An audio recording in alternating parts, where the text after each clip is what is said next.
gaaw ñaar fukki fan ak juróom-ñett si koor yi atum ju nekk ñeenti téeméer ak ñeent fukk ak benn sa gàddaay ga mbokk yi dal leen nag jàmm si xibaar yi marax yi li ci gën a fës di waajtaay yëpp dellu si classe yi ndongo yi nga xam ne ñoo nekk si classe d'examen ñaar fukki fan ak juróom si weeru juin bi ñuy jàpp nag waral ñi nga xam ne ñoo di waa UCG dem si yenn si l'école yi bu si mel ni franco arabe Cheikh Mamadou Fadilou Mbacké ngir man ko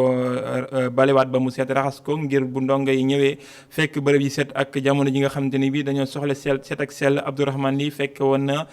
setal goog nga xam ne dañ ko amal ci boobulee bërëb waaye dafa mel ni du l'école yëpp ñu waajandoo ni ñu mel ndaxte moom it dem na sa lycée Ngalandou Diouf waaye dafa mel ni foofee da waajuñu lu jëm si ubbite gi dinañu wax ba léegi tamit sa diwaanu Touba Mbacké ak mbasum coronavirus bi nga xam ne jot na fa faat ay doomi aadama indi nag jafe-jafe bu baax ndax dafa am ñoo xam ne daanaka bëggul ñu jàppante day am si sëg yi saa bu ñu waree denc koo xam ne lii di coronavirus moo ko faat waral médecin chef bu région bu Diourbel di leen woo si ak dal waaye tamit leen fàttali li nga xamante ni bii moo jëm si mbas moom di coronavirus ak jéey yi nga xam ne mën na koo indi estati Faidherbe si Sénégal ba si France ñëpp nag bëgg nañu mu wàcc tiim gi mu leen tiim ndaxte jàpp nañu ne dafay gën a dooleel naqarlu wala bon boddi konte si aw xeet gi nga xam ne am na diggante nit ñu weex ñeeg nit ñu ñuul ñi waral comme ni ngeen koy gisee foofee nag ci diwaanu Tugal ñi nga xam ne ñoo nekk sa diwaanu Lille ñu ngay sàkku ñu wàccee boobule estati ñu daaneel ko wala bon ñu tapp fa loo xamante ni bi dina wane ne moom mi da doon bundu xataal nit ñu ñuul ñi si diwaanu Sénégal it waa Ndar ñoom tamit jéemoon nañoo wàcc si mbedd mi janook ñi nga xam ne ñoo di taskatu xibaar yi waaye boobule ndaje dañ ko mujj gàntal article de la semaine dellusiwaat na comme nañ koy baaxee amale gaaw bu jot El Hadji Malick Cissé bi yoon nag wax lu soxal si littoral bi nga xam ne moo nekk si diwaanu Guédiawaye askan wa ñe dañ ko doon caxat-caxatee mu seq ak waxtaan ki nga xam ne moo di taskatu xibaar bi di Seydina Bilal Diallo moom mi nekk si yéenekaay bi di L'As moom la seqal waxtaan si article de la semaine dinañ ci del si ni mu gën a yaatoo si biir xibaar yi lii mooy li nga xam ne moo gën a fës si bopp xibaar yi laata yaatal gi neskis lay doon.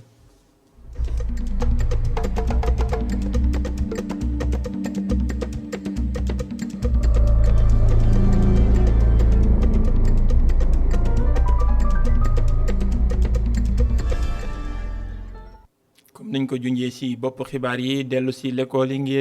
ngir ñi nga xam ne ñoo di ndongo daara yi nekk si classe de l'examen ñaar fukki fan ak juróom si weeru juin bi ñu nekk mooy bis bi ñu ko jàpp waral nag ñi nga xamante ni bi ñëwer wàllum set geeg cell gi si biir réew mi di waa UCG wutali woon si yenn si l'école yi ngir mën ko seetal ba dongo yi saa bu ñëwee fekk mu mucc ayib te ñu it mën a fegu si mbasum coronavirus loolee leen yóbbu woon si franco arabe bi nga xam ne moom la ñu duppee Cheikh Mamadou Fadilou Mbacké seetal nañ ko ba mu set wecci waaye buñ sukkandikoo suñu naataango ba fa teewoon Abdourahmane Ly loolee wute na ak li mu gis moom sa lycée Ngalandou Diouf ñu teewlu reportage bi mu fa jëlee. liggéey wi tàmbaliwaat na muy liggéey bu jëm ci seetal bërëbu jàngukaay yi maanaam l'école yi niki ni ñu koy defee ci bile lycée franco-arabe Cheikh Mouhamadou Fadilou Mbacké gannaaw ay bés rekk ñu ubbiwaat leen. file waa UCG lañu dénk liggéey bi benn bërëb fàttewuñu ko lépp ngir fexe ba bërëb bile mucc ayib ba mën a dalal ndongo yi ci ñaar fukki fan ak juróom ci weeru juin gi ñu ne. bi ma ñëwee def état des lieux dama ñëw fekk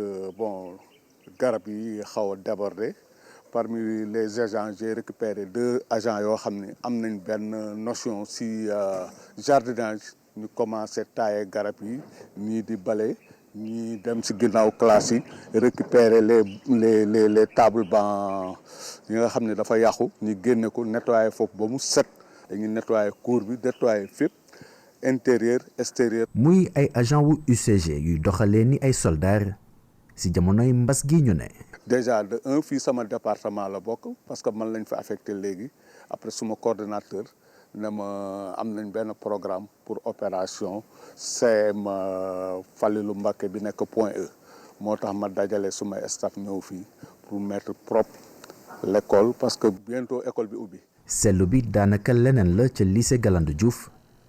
daanaka picc yi dong ngay dégg ñuy sab file wante du loolu rekk lañu fi mën a seetlu bërëb bile poussière bi bari na fi torop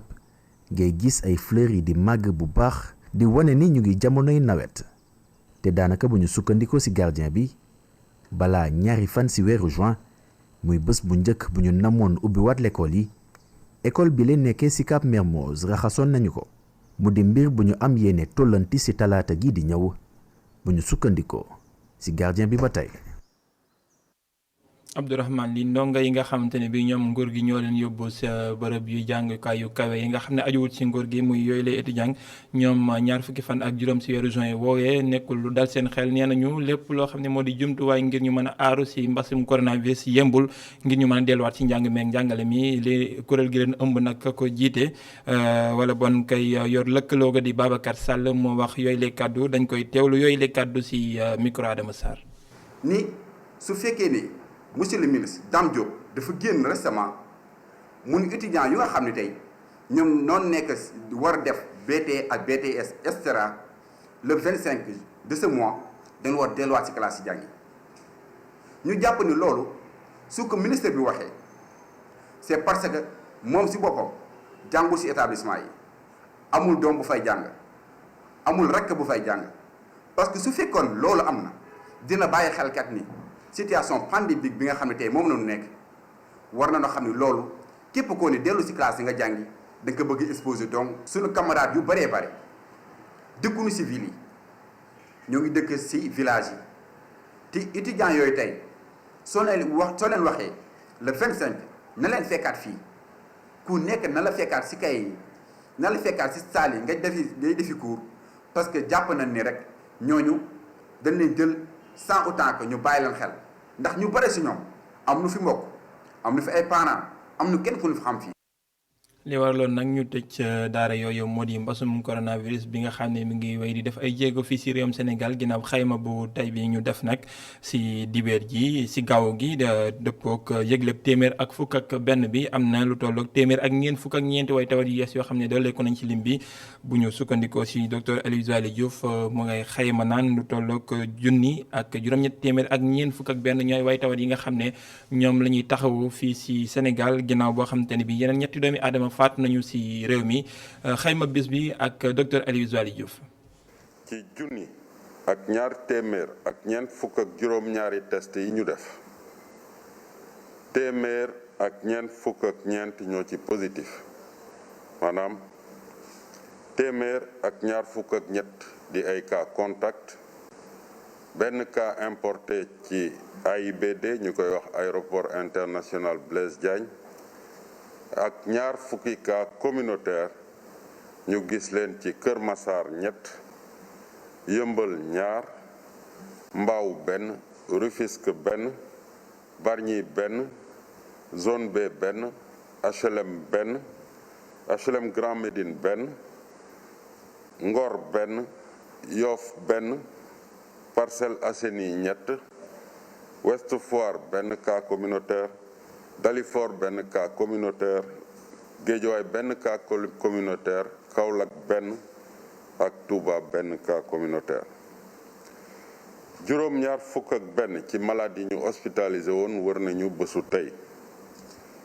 fukk ak benn ci suñu malade yi ñu ngi ci service su réanimation yi ñett malade ñàkk nañ seen bakkan ci bésu démb àjjuma fukki fan ak juróom-ñeent ci weeru juin bi ñu nekk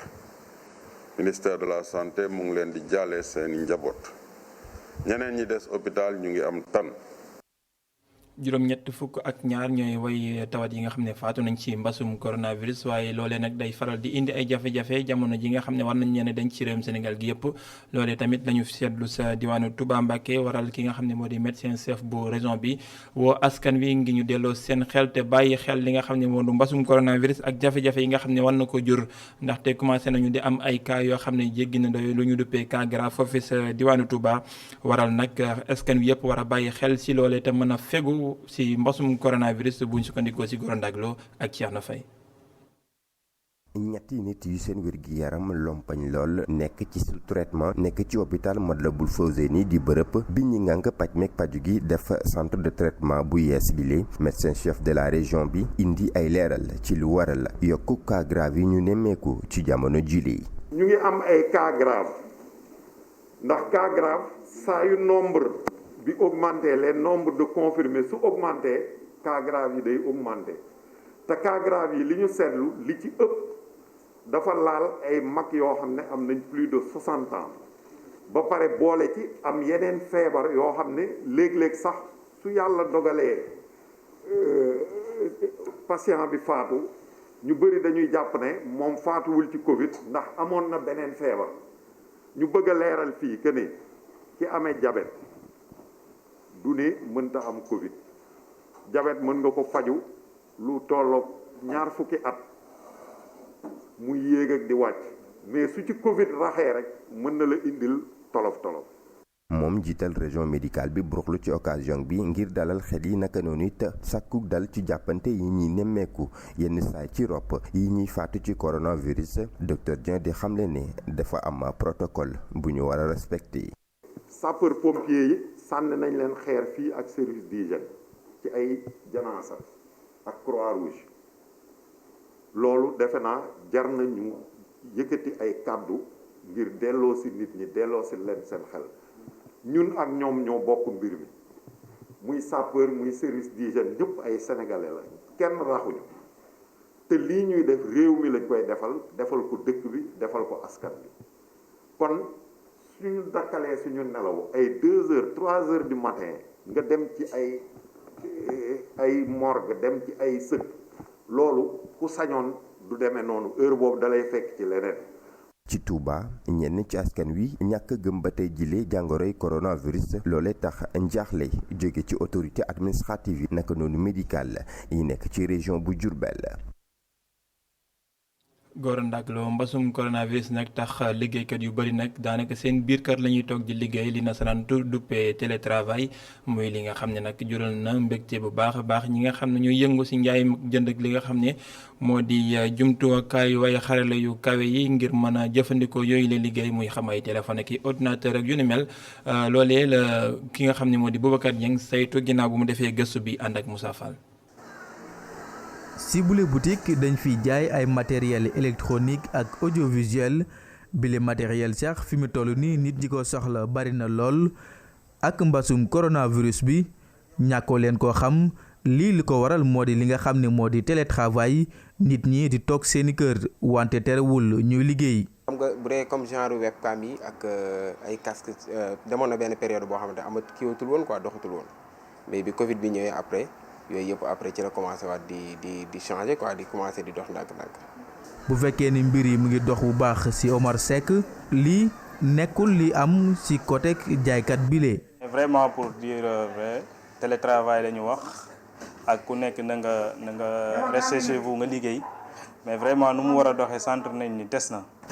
parce que bon dañuy comprendre population sénégalaise bi. ñàkkum bénéfice bi nag Pape Tall gis ni li ko waral moo di nit ñi seeni moyen moo demewul noonu.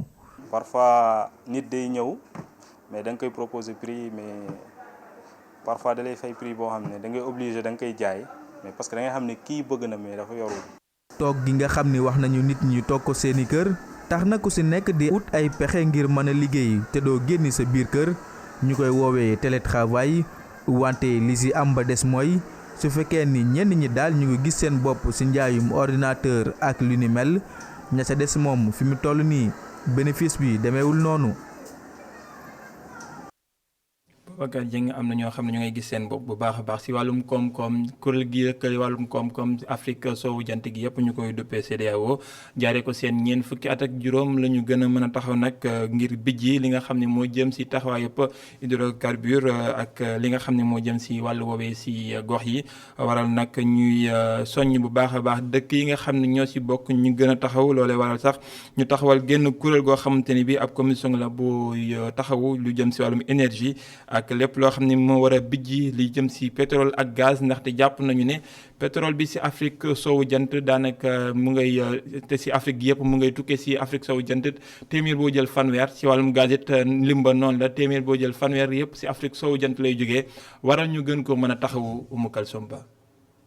ginnaaw bi ñu seetloo ay inégalité de développement yu am ci pays membre CEDEAO bi ngir gën a yokk fasantikoo bi commission énergie ak mine daal dina xam ne faw ñu harmoniser politique yi lu ñeel wàllum jaayum gaz ak pétrole ñu fësal ko bu baax ci bile gox li mbébét li ni mel nag mooy fexe rek yombalal askan bi ak ñi nga xam ne ñooy jëfandikoo produits pétrogaziers yi ñu jot ko ci anam yu wóor rawatina ñi nga xam ne duñu ay non producteurs ba pare am ay jafe-jafe ci wàllum koppar bile coopération nag dina yokk sécurité énergétique bi nationale ak régionale wàññi coût d'approvisionnement en énergie yi ba pare indi équilibre ci li ñu duppee ci nasaraan volatilité prix wu énergie yi nga xam ne normalul waaye jumtukaay bi nag concerné wul politique pétrolière yépp en amont boo ñëwee ci Sénégal ak ci Mauritanie ñoom ci 2016 daal dinañ séddoo gisement gaz naturel bi nga xam ne moom la ñu bokk ñu duppee ko projet GTA Grand Tortue Ahmeyim yeneen avantage yu ñeel wàllum coopération bi moo yokk sécurité approvisionnement bi efficacité économique qualité environnementale maanaam aar alam bi ak jaww ji ba pare fàgg bu baax lépp luy ruusee ci wàllum pétrole bi mesure yi nag dina tax bu baax ñu daal di lijjanti problème infrastructure yi nga xam ne duppowul bu baax ak fa ñuy denc pétrole bi ak niñ koy jëlee ci bërëb yóbbee ko ci beneen bërëb benn échec daal la ñu gis ci mbir mi sa commission bi bëgg ci jóg mooy ay résultats yoo xam ne xëy na at yee ñu jógee ci wàllum pétrole bi demeewul noonu tax na sax ñoom fi mu toll nii CEDEAO daal dina def benn fondement projet boo xam ne mën nañ jàpp ne dina saafara loolu lu ci mel ni projet gazoduc ouest africain boo xam ne jéego bu rëy la mu nar a indi fasantikoo bu rëy ci wàllum jënd ak jaay gaz ci gox bu CEDEAO. Umu Kalsom Ba ñu del si Ndakaaru wala bon dem ba diwaanu Ndar wax si lu jëm si statut Faidherbe ba fa nekk mel ni askan wa nag ña fa yeewoo dañoo boole woon seen doole si benn kuréel bu ñuy wax ni Faidherbe dafa war a daanu maanaam ñu jële fa boobule statut nga xam ne moo taxaw tiim leen ndax jàpp nañu ne dafay gën a dëgëral li nga xam ne moo di moomeelu nasaraan yi wala bon li nga xam ne nañ doon bunna xataale nit ñu ñuul ñi si jukki tukkee si tubaab yi rawatina moom Faidherbe loola waral nag ñu doon sàkku ngir ñu mën ko fa jëlee dañ doon bëgg amal ab ndaje ak taskatu xibaar yi wala bon benn ndaje boo xam ne dina tax ñëpp dégg seen jafe-jafe googu wala bon naqar woowu ñu am si statut boobee taxaw tiim leen sa diwaanu Ndar waaye takk der yi dañ leen a mujj gàntal ndaje bi ñu bëggoon am ak taskatu xibaar yi daal di mujjee tas boobu leen ndaje teewul ñoom daje nañu sa diwaanu Tugal foofee sa Lille ñoom tamit ngir ñaawlu lu ni mel lii la statut Faidherbe ba fa nekk askan wa ñu ngay sàkku ñu jële ko fa mooy li nga xamante ni biit moo leen ñor ñu toll si limub ñett téeméer jàpp ñetti téeméer doomi aadama yoo xam ne ñoom ñëpp wàccoon nañ ci mbedd lii si samedi ji ngir ñaawlu mbir mu ni mel général Faidherbe moom mais war nañ koo jëlee foofee mu taxaw ndaxte nee nañ day gën a firndeel boddigonte wala bon li nga xam ne moo jëm si wàllum njaay ak njënd ak njaam ndax moom la doon def moom Faidherbe waral askan wi di sàkku si maire ba ndaxte nee nañ bëgguñu koo daaneelal seen bopp waaye dañoo bëgg maire bi si boppam daa si tapp loo xam ne dina wane ne Faidherbe lii la doon def te jëf lu ñaaw la wala bon ñu jële ko fa yóbbu ko si musée yi mooy li nga xam ne moom la ñu sàkku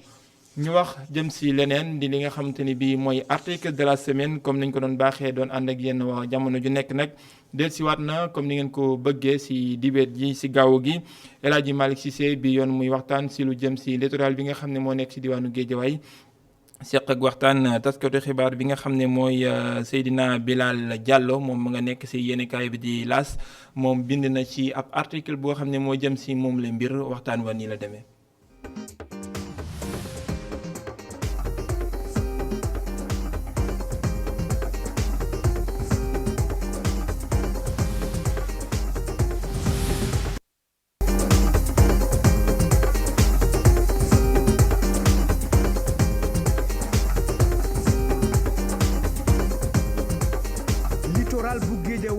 boomu foncière bu doy waar.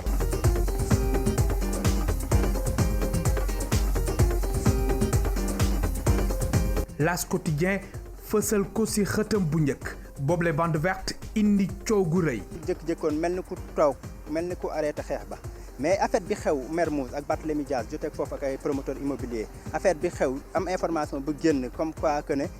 Mame Boye Diao directeur des impôts dafa jox fii ay suuf daf ko jox benn ministre directeur des domaines donc moom la ñu wax ne moom moo ko jox ministre amaat beneen affaire boo xam ne yàgg na fi mooy le fait que ñu attribuer fi ay magistrats ay hectares 4 hectares donc loolu lépp am ci dëkk bi donc loolu dafa yëkkatiwaat xeex bi dañu boole seen doole pour gën a dooleel xeex bi gën a dëgëral xeex bi pour faire face pour ñoom ñu mën a bénéficier wu am lu ñuy population de Guédiawaye am lu muy gagné ci foncier bi. xar kanam littoral bi soppeeku sa boobu lay waxtu askan bi di naqarlu taxawaayu régime yi fi jaar yépp ci seen doxalin jëm ci littoral bu Guédiawaye. ci biir liggéey bi ma doon def dafa am benn kàddu bu bëri bu ñëwaat mooy depuis 45 ans ñeent fukki at ak juróom ba léegi boo xoolee régime bu fi jaar rek am na ku mu sédd day sédd nag ay corporation ñii enseignant lañ ñii impôt et domaine lañ ñii ay anciens militaires lañ ñii ay agent impôt lañ Macky Sall ba mu ñëwee dernièrement moom moo jox magistrat yi donc loolu noonu ba mu amee donc dafa am lu mu indi loolu dafa indi tey population bi kat ne comme ñeneen ñi ñu ngi ciy am te am na ñeneen ñoo xam ne kat ay corporation lañ ay organisation yi liggéey ci état ak yu demee ni ki noonu yu nga xam ne seen xel daf ci nekk ñu bëgg ci balaa ñu koy joxe di ko tongtongee ba mu jeex tàkk population bi kat ñoo am ci dara nag signifiewul que ne dañ koy jox collectivité locale bi ñu koy def ay kër suuf di ko jaay déedéet dañu bëgg ñoom ñu jël ko boole ko mu nekk def ci ay projet def ay espace de développement yoo xam ne ay espace de loisir en plus boo remarqué un peu évolution dafa am boom démographique nit ñi dañuy gën a bëri banlieue donc pour nga dugg ci biir banlieue bi am fay espace vert yombul pour nga am ay espace yu ñuy féexloo ñuy kiiwee yooyu tamit yombatul donc ñu def fi ay projet de développement nekk fi ay projet économique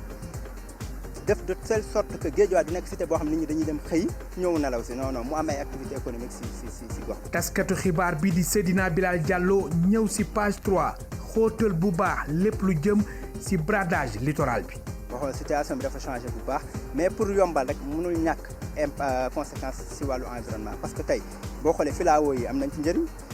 mooy tax tey ngelaw day am na lu muy bëri lu muy téye ci ngelaw gis nga tey boo jëlee tey jii nii bu fi filao yi bu ci dañee carrément tey jii ay affaire yu bëri ci ay matériel day gaaw a yàqu ci kër yi qualité air bi boo xoolee ak pollution bi filao yi bokk na ci li muy jëriñ pour am qualité air mais bu ñu ko fi dindee tamit ci forêt bloc de pierre lay nekk forêt de pierre rek lay nekk doo gis benn espace ouvert doo gis xolu gàncax ci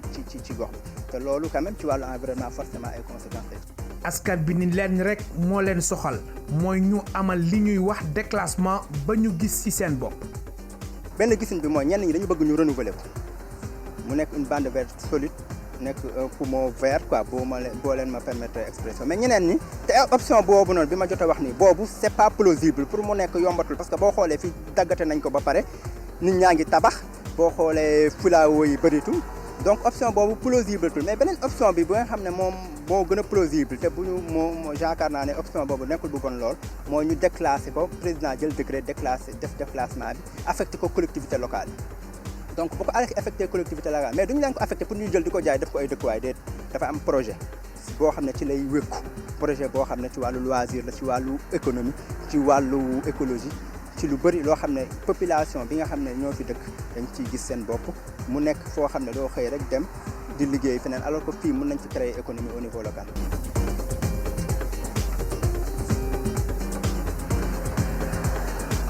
ca bande filao yo magistrat yi am fa ñeenti hectares syndicat des inspecteurs des impôts et des domaines ñaar fukki hectares nañ ko jox te mbir mi est-ce que sax foofu la yam du ñàkk xar kanam littoral bi soppeeku sa boobu lay waxtu askan bi di naqarlu taxawaayu régime yi fi jaar yépp ci seen doxalin jëm ci littoral bu Géejawaay ëllëg ci biir dinañu ci xam lu leer.